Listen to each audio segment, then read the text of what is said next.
Welcome to Transforming Work with Sophie Wade, exploring the future of work. Find out what's going on in our multi-generational distributed organizations. With a new tech and talent focus, discover what you need to know to stay upskilled and relevant and ensure your business keeps its competitive edge. Hi. This episode is about how leaders can reduce feelings of overwhelm in a world of constant change. The role of values, human connection, and self-awareness to create space and shift perspectives. I'm delighted to be speaking with Patrick Regan, who is the author of Sunday Times best-selling book, Small Steps for Big Change. Patrick is also director of Brighter Days and a well-being advocate. Hi, Patrick. How are you? Good, thank you. Yeah. I always start at the beginning, and you have a very different beginning to the trajectory of your life than many people have had. It started off with an incident that really changed everything. Can you explain that? Yeah, so I was a youth worker at the time. I was doing a gap year actually in London, and I was a youth worker in a church, and the church had a phone call from our local school. The school had a stabbing in the playground, and they wanted the church to help get the big moral fibre of their school up. And I think the vicar didn't really fancy it because he knew how rough the school was. So sent me as a local youth worker to see what I could do. And arrived in an environment which was very different to the culture that I was brought up in. But I really tried to understand what some of the key issues were for these young people growing up in the inner city. And this one school had 65 mother tongue languages. It wasn't the kids were stupid at all. In fact, they're highly intelligent. So I started helping with literacy and numeracy. I started doing assemblies, and I remember there was this one kid, he came up to me and he was wearing a bulletproof vest underneath his school uniform. And he said, I could be dead next week. And I just experienced a lot of pain, a lot of trauma in the young people. And so I found 17 people to give me £25 a month. And I started a charity called XLP, which stood for wanting young people to excel in everything that they do. And P stood for project. And that took me on a very different journey to how I thought my life was gonna go, but a rewarding and heartbreaking one at the same time. You were running XLP for a long time, which was quite a stressful endeavor too. Would you like to share some of the learnings that you've had? That people think that running a charity isn't as stressful as it really can be, particularly when there's so many people's lives at stake. Yeah, it was stressful. And I think the biggest challenge when I look back now was I was faced with so many difficult situations. You know, I remember one situation with a young 15-year-old girl had taken her life in the school, and just the impact that had on the school, on the community. I also lived just down the road from where a young lad called Damilola Taylor, which most people in the UK will probably remember because he was one of the youngest knife crime victims. He had a broken bottle, he was stabbed in the leg, and he bled to death in a stairwell in Peckham. And, you know, and I used to do home visits. I used to see fist marks in the wall where there'd been domestic violence. You know, the police actually used to say we're never 100 yards away from a domestic violence case. It's the pandemic no one wants to talk about and no one knows how to handle.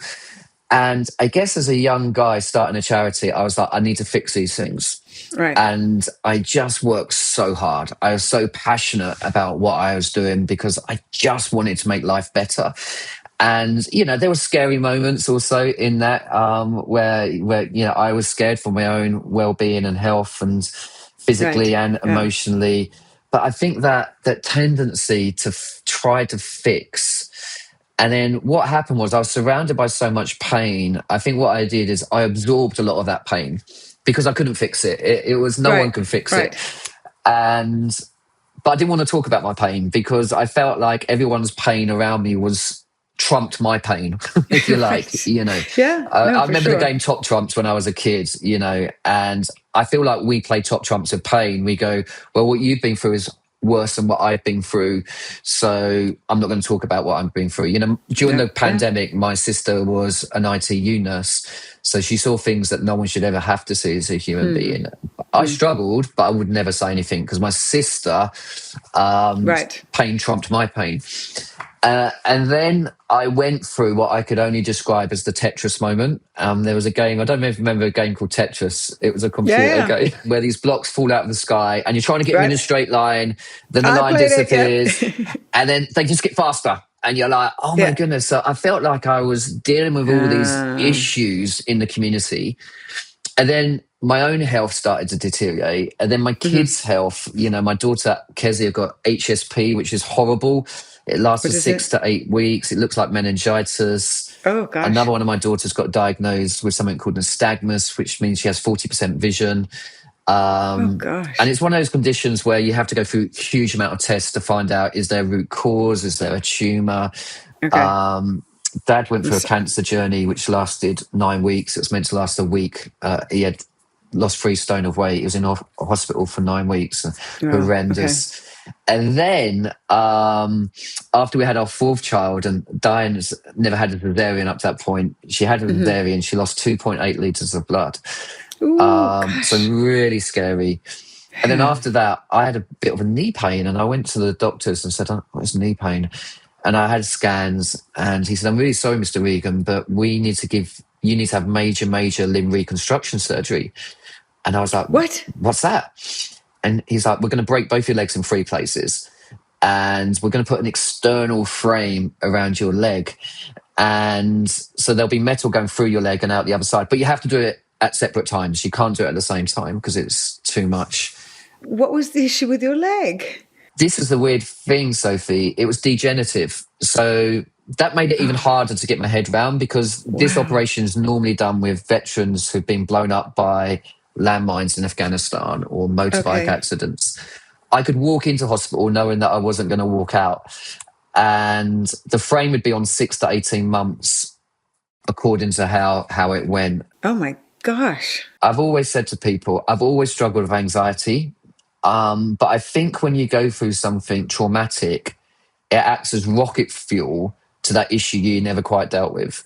Yeah. And my anxiety was always related to health. I've spoken in front of thousands of people. It wasn't that like a lot Right. of people would struggle with. But health, it was my Achilles heel. I'd get a headache and I'd go to Dr. Google, and Oh, okay. I'd suddenly have a brain tumor and I'd panic and, No, and no, I'd be down at A&E with chest pains, which was stress, but actually, and I do the opposite, which is kind of like just as bad. Well, not the competing, but I just like ignore anything, so everything's Yes. like fine, and it's like neither of these are helpful solutions. Yeah. Well, the weird thing is, when I did ignore it with the knee Yeah. pain, it turned out to be major limb reconstruction surgery. So in my head, I Gosh. was like, "You see, Wow. I told everyone." So we went through that operation twice, and that took its toll. Took its toll on everyone and everything. In the meantime, other people are taking care of XPL as best possible, or did you just sort of put that on pause?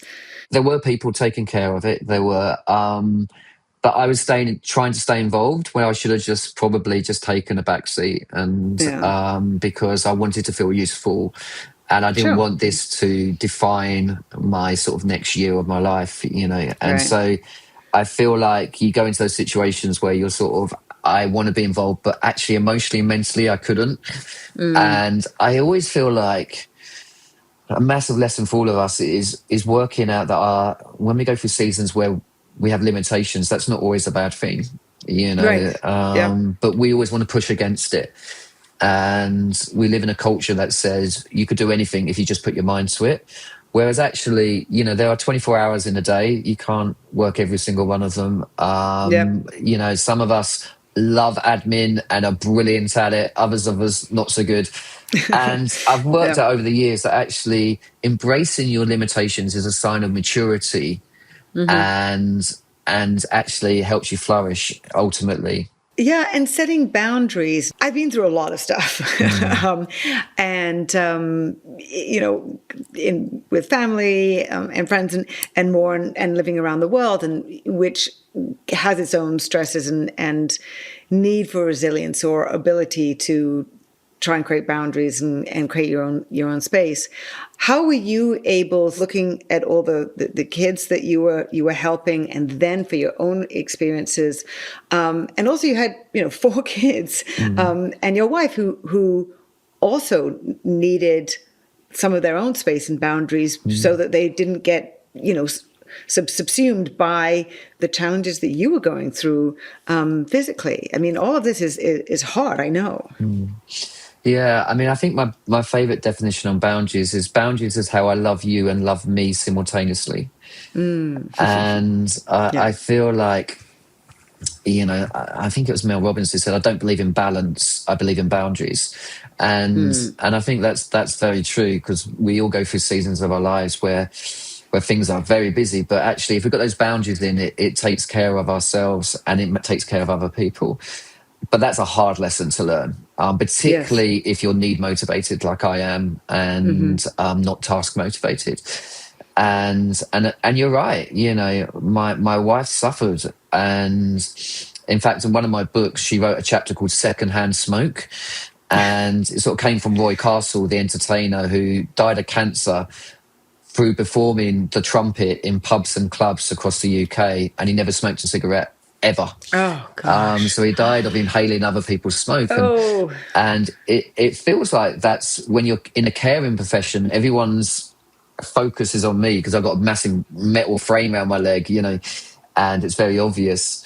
But obviously for those who are caring, it's huge. And I think when we go through bereavement, when we go through supporting others, that is a massive thing which doesn't often get addressed. And boundaries is something we learnt the hard way. We had to learn what we needed. And I think one size doesn't fit all. So, though there's principles and things we can all learn from each other, it's very much based on your own personality and what you need to be able to get through and to flourish. And it's a lifelong lesson, definitely. I'm still learning. You are a man, and I have dealt in my family with family and friends and in people who are close to me with several suicides. Yeah. Which has been extremely difficult. Most of them are men. There are some things that we don't deal with, or the environment isn't helpful, whether it's Britain or elsewhere, to help men, whether it's seeking help or dealing with issues or trying to work out how to take some steps, whatever they may be. This, as a segue to your recent book, in fact, to talk about some of the small steps. Many of the cultural aspects limit how comfortable most men, I think, feel about admitting that they're under stress, have issues, are dealing with problems, and are not, are anxious. What would you say to that? What have you experienced, and what are some of the thoughts that you have about being able to, whether it's at work, with family things, with professional things, being able to take some steps to bring the tension down, bring the stress down, whether it's box breathing at work or much more than that?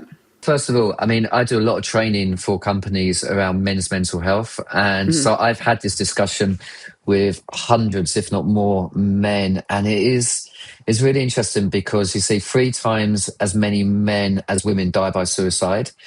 Men aged between 40 and 49 have the highest suicide rate in the UK. Oh, wow. Men report lower levels of life satisfaction than women, according to the government's National Wellbeing Survey. 3/4 of adults who go missing are men. 87% of rough sleepers are men. And so, like, I always ask the guys in my session, why do we think this is? And these are huge statistics. The fact that you're more likely in a certain age bracket to die of suicide than cancer, which is the same for middle-aged men. So it's something that people don't want to talk about, and we need to talk about.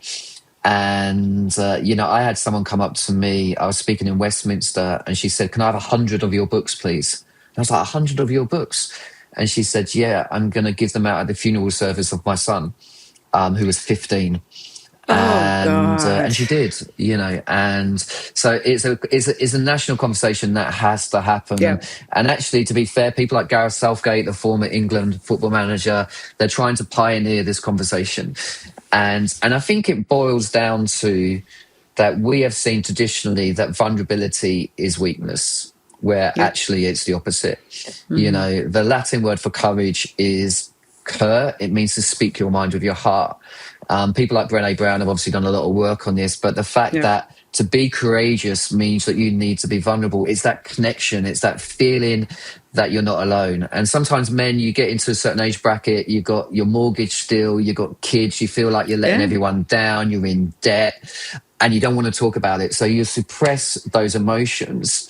And sometimes that can come out as rage. You know, I often say to people, anger isn't wrong. It's a sign something's going on inside you. It's like the light board on the dashboard of your car. You know, when I see the light on the dashboard of my car, I sort of think, oh, I hope that would just go away by itself and I don't have to do anything or take it to the garage, you know, and it's going to cost me lots of money. Somehow it's just going to miraculously disappear. And we do that. We do that with our emotions. We go, oh, I can't push it down. But then it will always come out because our body keeps score. Our body keeps the emotions. The trauma is there and we don't deal with it. And so dealing with it, talking about it, connecting with people is so important. And I think there are also many people and men for this focus who it's not even that there's huge amount of debt or, you know, signs of things which are, you know, negative or you know, non-positive, but they just don't feel that they've been successful. They don't feel as good a father as they wanted to be, you know, or they don't feel that they have achieved what they needed to achieve. And that causes enormous amounts of stress, seeming to be small, but then having huge impact on how complete, confident, and you know, and that can then lead to much more of a downward spiral. I've done a lot of work on empathy, and I often actually don't use the word empathy in, you know, with large groups, particularly when there are men around, because it typically has baggage. And I feel, so I use human understanding and human connection because that's more, you know, acceptable, I guess, or seen as acceptable in a business environment. The key thing for me is really to help change the dynamic and to help people, you know, take some small steps. So I'd love you to explain some of these small steps and some of the ways that you have found that you have written up in your new book to help people change the dynamic, to reframe how they're seeing a situation, because that's one thing I have been able to do is just sort of say, okay, I'm in incredible funk. The only thing that I can do is change how I look at it because the situation isn't going to change. So what are the things that you have learned and that's become part of, you know, the core practices that you now teach to help people change how they're thinking about their situation? Yeah, it's so interesting having this conversation. Yesterday, I was in a men's prison and a guy came up to me. I showed a video clip and he was crying and he looked at me and said, I need to look at you now because I don't want any of the men behind me to see that I'm crying. And we talked about some of the challenges that he was facing with, you know, family and some of the things that had happened during his life. And within the book, there are loads of practical tools of things that people can do. But I think one of the key things is connection. I think it really is. And sure. You know, that whole difference between fitting in and belonging. You know, we don't want people to fit in, but we need them to belong. And so I have two other guys that I meet with online now. And I realized that we can talk about football for hours. And so I said, we need 3 questions that we're going to ask each other every single week. And one of them is, what's working well for you at the moment? Let's celebrate together. Sometimes you find out who your true friends are when life is going well and they celebrate with you instead of being jealous of you. Secondly is, what's challenging you at the moment? What's challenging for you? And then thirdly is, if you could change one thing, what would it be? And I feel like having that check-in once a month, not with a doctor, not with a therapist, with some mates. I know these guys have got my back now. And and I feel like everyone needs 2 or 3 people. It doesn't have to be loads of people. The other thing I mentioned in the book, which I think was really helpful, Simon Sinek was talking about this, and he did some research that said that it takes about 8 minutes if you're in a really bad headspace to be seen, valued, and heard, to get into a better headspace. So he has this thing with his friends now where if he texts them, "Do you have 8 minutes?" It basically means, "I need you. Let's cut the chit chat and let's get to what the issue is." And I think that safety net, that honesty breeds more honesty. That's the reality of it. And it allows people to start thinking differently. I think with a lot of guys, I often say to them, "Who was your role model growing up?"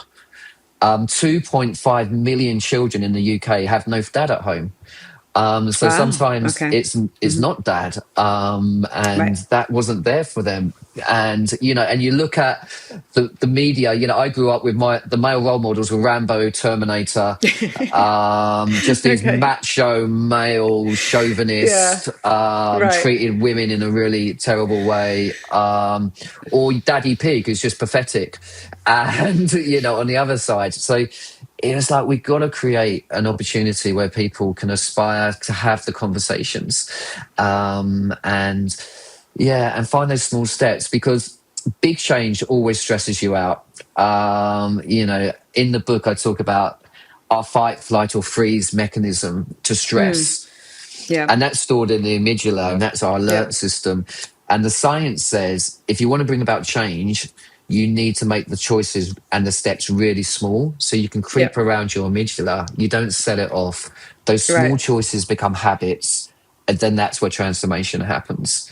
And I think that whole emphasis on small is so important.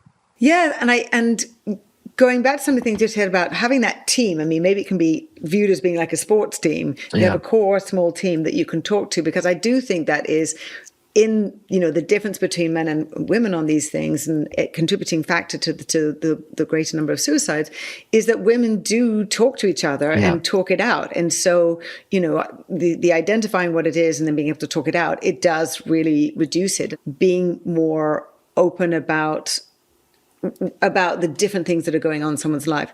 I'd like to go to the work environment, because I think this is a place where I find we're dealing with so much that is overwhelming. There's Alvin Toffler is a futurist who I admired tremendously, and he wrote Future Shock and The Third Wave. And the Future Shock he wrote first in 1970, saying that all the changes that are coming, that are starting and coming, and he saw basically all of the stuff that we're dealing with now, is too much for us. It's too much for us humans. Yeah. But there's a lot of overwhelm in our professional lives, whether we're leaders, middle managers, or, on the front line. There is so much that is going on, that is changing, AI, all of this that is happening. Or can I actually get a job? I've sent out 1,000 CVs. Can I get a job? Or AI is going to, take my job. Yeah. What are the things that you're seeing in these professional spaces where you're talking about how to be able to reduce the levels of anxiety and stress and be able to deal with this? Because this level of change, this level of sort of like work is much more dynamic. Operations are going to be changing more dynamic. This situation is not going to change anytime soon. So what do you recommend? One of the things that I've been studying over the last couple of years, so I'm an accredited teacher with the Centre of Compassionate Leadership. Oh, okay. And so we really talk about what's it look like to lead with and for compassion. Mm-hmm. And so leading with compassion is often, I guess, what people would see as the typical nurturing, belonging, psychological safety, where you create an environment where people can speak without thinking, oh, I'm not going to get the promotion, or I'm going to get told off. So you want to create that psychological safety within your organization, because that actually leads to more creativity and innovation and people feeling seen, valued and heard. The leading for compassion, because everyone goes, oh, compassion, that's quite a weak word. Well, actually, it's a fierce word. It's a courageous word. It means that you do have to confront some of that cultural systemic stuff that is in organizations, because people often book me to come and do tools to wellbeing, and I can give them like 20 different tools. But if the culture, and I sort of define culture as the way we do things around here, is burning people out, I can give them a load of tools, and probably what they're doing a year or two is leave, because they'll go, actually, I'm doing all this stuff and I'm still feeling it. It isn't that I'm going to leave. And so I think workplaces are starting to wake up and going, we need to have a conversation. We need to be thinking a lot more around, the structure, the workload, the job design.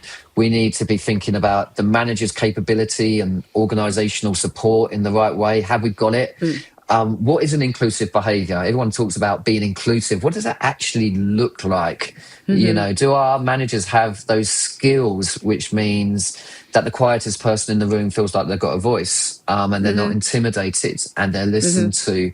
And are we being transparent? Are we modeling that? Or do we model a culture which is like, we often say, a teacher said to me, I often feel like teachers, the ones that get praised are the ones that go beyond the call of duty, which basically means they work every evening and ignore their kids.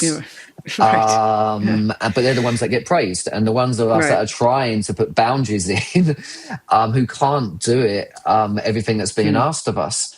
And so it's a massive conversation that needs to happen within the workplace. And I think things are starting to shift a bit. I've felt in the last year or so, people are starting to have more of these conversations, and I think that's really important. I also have empathy for the leaders now, because so much is changing and they have to basically go through the digital transformation, AI supercharged, at the same time as trying to work out how their business is still going to compete and take on all these, adopt all these different changes and try and then be more understanding, more compassionate, more empathetic towards their employees. And so many people within the organization are not trained either to be a leader or trained to really be able to tap in and tune into their teams. So it's a lot. It really is a lot. And so I think one of the things for me is just shifting some of the mindset. Absolutely. Because it's the mindset, but it is hard. How do you help shift people's mindset? Because yes, if the culture isn't there, a lot of these ideas or a lot of your talks are going to fall relatively flat, or there'd be an eager kind of like, oh yes, that's exactly kind of the environment that I want. But if it isn't really understood, or if it isn't modeled, it isn't going to happen. How do you try and change that? Because it's the leadership who do have to set the example. I think you've said it. It's the leadership that have to set the example. I think a lot of it comes from the values of the organization. I always find it quite interesting when I ask people, what's your values, when I'm in a management team? And two things happen there. One is people start to Google it, which I always find quite funny. You literally see their phones like appearing under the desk, and they're like, I can see them what they're doing. They're literally Googling the company's values. Or two is that they're put on posters everywhere. Right. And then we're like, have you operationalized any of those values? Have you got a KPI for those values? And they're like, no, not really. But I'm like, Susan Davies done some brilliant work on this, and she talks about values as being the compass which helps define decisions. So, a classic one is, if my number one value is relationship, and particularly with my family, and I could have a big house, I could have a lovely car, but if I'm working every hour God sends me and I'm not seeing them, I'm not successful. And I'm not contented, because I'm not living true to my values. And so I think this whole thing around defining value, because I think success is actually living true to your values. I'd rather earn less and be true to my values than earn more and be untrue to my values. And, we took a decision as a family to downsize our house 18 months ago, because my wife at 52, she said, I've always had this passion to go back to university and train to be a midwife. And she's like, it's been there for years. And I was like, well, I've been in the charitable sector now for 30 plus years. I'd really love to run my own business, and I'd love to go back to my first love, which is communication. Because when you grow a charity from small to large, you end up into HR and fundraising and and that. I just love speaking about things and trying to make them accessible to people, And so it was a big decision, but we're happier and we're following our passion and our purpose. Love that. And I think it's really important that companies grapple with values. So that also means going back to where these things start, like empathy and compassion start with oneself, Yeah. right? And you have to have enough self-awareness. Empathy starts with you, but then it's about everybody else. Yeah. The point being is to really have company values, people need to have much more understanding of their own values, Yes. of I wouldn't go so far as to love yourself. Yes, that is incredibly important, and Yes. most of us don't. Yeah. We try and learn to. So some of these things are quite hardcore or sort of deep that we need to be trying to get there. Yeah. Really becomes that much more important because our lives aren't as stable, much more dynamic. There's much more change. There are many more opportunities and challenges for us. So I think, trying to get to who we are becomes that much more important. So on that self-awareness, on the values, I would imagine that you worked out your values probably with your wife and maybe even before that because of the things that you were doing and because of the situations, and that helped ground you potentially. I don't want to speak for you, but because you were dealing with so much pain, and I'd love to understand, how you did come upon them, whatever they may be, but also how to help people on that journey, and because that will help more people in corporations understand the value of living them and bringing them out, because it really is, core. It is what determines how people act when nobody's listening and nobody's watching. Yeah, and who gets the credit as well, and like that famous quote, and which is very, very true.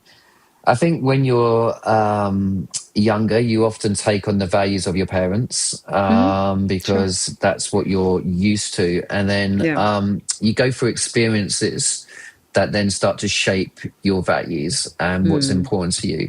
And I think you need to be exposed to those experiences. And it was interesting. So for me, when I was 16, I did this 2-week outreach in London. I signed up. I just wanted to do something different. And so I worked with the homeless for 2 weeks. And I remember we went under, it was South Bank. There was a place called Cardboard City where there were hundreds and hundreds and hundreds of homeless people. Yeah. And I sat in a circle, and one of the homeless people had begged enough for a hamburger, but the thing that got me, they were passing the hamburger around the circle and everyone was taking a bite. And then they gave it to me, and I was like, what are you doing? Like, I have everything, you have nothing that you're sharing with me.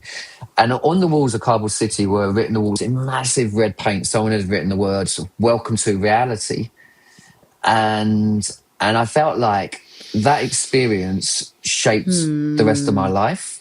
Right. And because I realized that there was something about my common humanity, which meant that when I was sitting with these guys and I was listening, and I think you're right, that Stephen Covey, who says most of us listen with a view to respond rather than truly listen.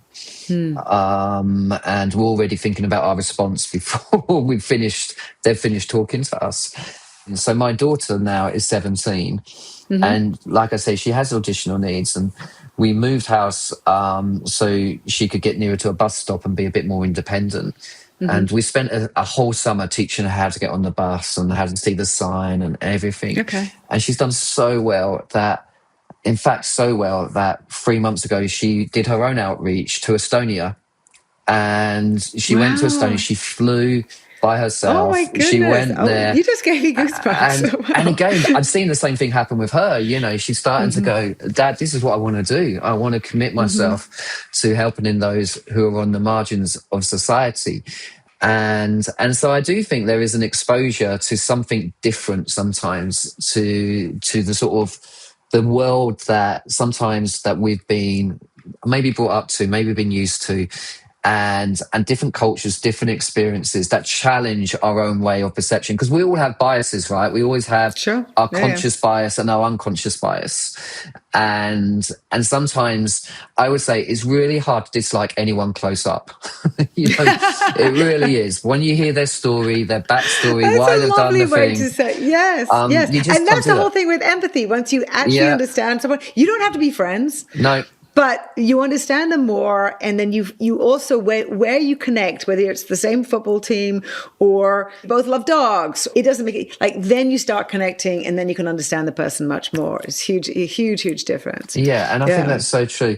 And I think for me, faith was important growing up, but I struggled with it, and in so many ways, particularly when my life hit so much suffering, and there was so much suffering around me, and the dogma and some of the other stuff. But then it was interesting. I guess recently I've just sort of gone right back to basics, where this whole idea of love God, love your neighbor as yourself.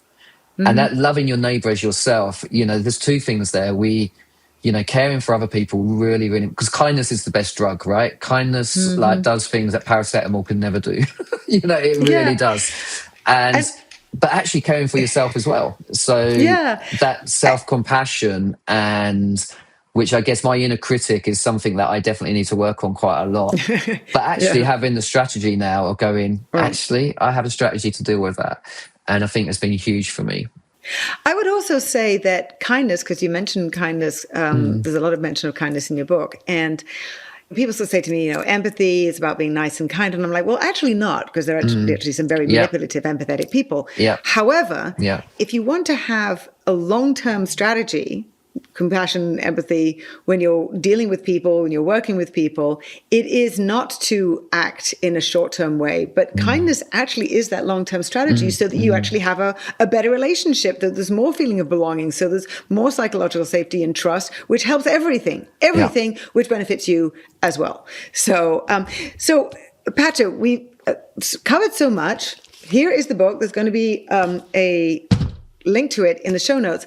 What haven't I mentioned? What haven't I asked you that's in the book that you think really people need to understand, to take away, to noodle over, that's going to help them take some small steps, recognize that things aren't necessarily as unsurmountable, or if they are pretty insurmountable, how then to deal with it, tomorrow, next week, and in the coming months ahead?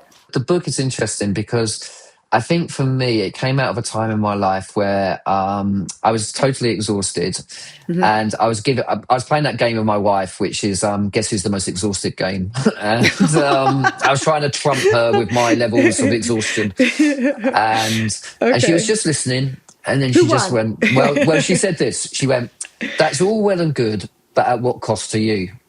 And I was like, "What do you mean?" She goes, "You're winning, but you're always losing." And I was like, what do you mean by that? And she goes, well, you're doing the thing, but at a great cost to your own mental and emotional health. Wise words. And this little mantra came to me: start small, create space, think differently.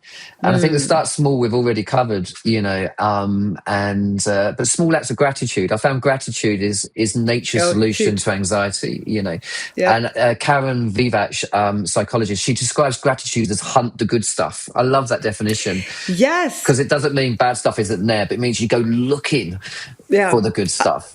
My mother suffered a lot of depression, and I gave her the gratitude diary, right? So every morning you have to write the things you're grateful for. It really works. I mean, it's a very interesting psychological, not tricking your brain, but when you hunt for the good stuff, it does shift how you feel about absolutely. things. Life is less about mountains and valleys and more about railway tracks. There's always good stuff and there's always bad stuff. And you have a choice where to focus, and they often go alongside each other, because life is rarely totally 100% awful or 100% good. So you have to work through that. I think the creating space was like Sahel Bloom said, creating space is like rocket fuel to your mind. It's like you need that space, and not just like time management stuff. It's like space from your inner critic. What did that look like? Can we listen to our inner coach? Can we listen to our inner mentor? Can we replace those voices that draw us down? In the book I talk about space for doubt, because the most certain people in the world scare the hell out of me. Because they literally 100% certain that they are right. Some of the worst things in history have been achieved by certain people. And you said it earlier about self-awareness. I think that is the number one key for a good leader, is self-aware. I agree. And then the last one was think differently, which was really challenging, thinking differently about power, thinking differently, how do we use power? Power's there.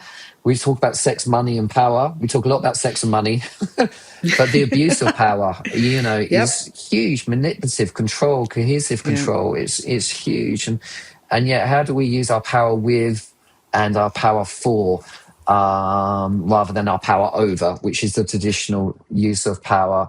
And then thinking differently about the future, yeah, I feel overwhelmed a lot because I look at the news and there's nothing cheerful on it. There's nothing good on Right. it. My wife said to me, the other day, she said, I do think there's more undeserved good than undeserved bad. And there are so many kind people out there doing some incredible things, and you only have to go to the school gates to look at parents waiting for their kids, or go to a hospital waiting for seeing thousands of people just begging their loved ones to get better. And Yeah. there's some incredible stuff over there, and we need to harness that and to see real community grassroots transformation. I actually asked my daughter, who's 19, a few things that made her friends and her feel anxious or created stress at different moments or sort of over time. Number one was how much bad that you see, on social media. What the clickbait is, because you go for that. You do the sort of doom scrolling through the bad stuff. But particularly for younger people, when they don't have any context to kind of go, actually, it is context. It's clickbait. It's put there to trigger you. Not only social media, but a lot to do with the environment that is really creating a lot of anxiety in younger folks. They have more language in some ways about how to communicate what their issues are, but it isn't necessarily received or understood by older generations. The lack of translation between sort of older generations and younger generations, how can I listen differently to understand the context that my kids might be feeling or might be experiencing, and how I can deal with that. What are your thoughts there? Because I think the mental health issues, young people, at school and then going into the workplace, it's a big issue right now. It is a big issue. And I think, you touched on a lot there. I think social media will put you into an echo chamber as well. Yeah. So what will happen is you will just hang out on social media with all the algorithms with people that probably see the world very similar to you. So we've lost the ability to debate and disagree well. I often say to people, if I used to play football, when I used to go after football, we used to go to the pub and we'll have a drink. We used to disagree on everything, literally everything. Like banter, there'll be arguments. But the next Saturday, we were on the same team. We would run through a brick wall for each other. Right. And because we had a relationship and we trusted and we knew where each other were coming from. But the echo chambers that people are living in now is, and like you'll know with your work with empathy, it's so hard to get people to see other people's perspectives and stuff. So I think that's a real challenge. And I think our young people, I've got 4 kids myself, and just seeing it's just so relentless, the pressure on them. We have an education system that is basically based on reward and punishment. And so my daughter's additional needs, she doesn't fit that. And yet I said to her head of year, if there was a GCSE in kindness, what do you think my daughter would do? And she said, Mr. Regan, if there's a GCSE in kindness, then your daughter would get an A. And she did actually far better in her GCSEs than any of her teachers thought she was going to do. But actually, the perfectionism that is in social media, that it's like a moving target. You can't hit it. It's impossible. And so, that's why I do think the things that we call soft skills, which are actually the skills I always look for in an employer. I always say to people, I've interviewed hundreds of people, and I always go for the 3C rule, character, chemistry, and competence. And I always feel like competence can be taught. But the character and the chemistry thing, that's harder. And so we've got to provide that level of support. But I think also we've got to have those big conversations around education, how we're nurturing our young people. Our young people do not want to burn out the way we did. There was an interesting thing in The Guardian recently that said, we suffered from FOMO, fear of missing out. Young Generation Z are going, we want JOMO, the joy of missing out.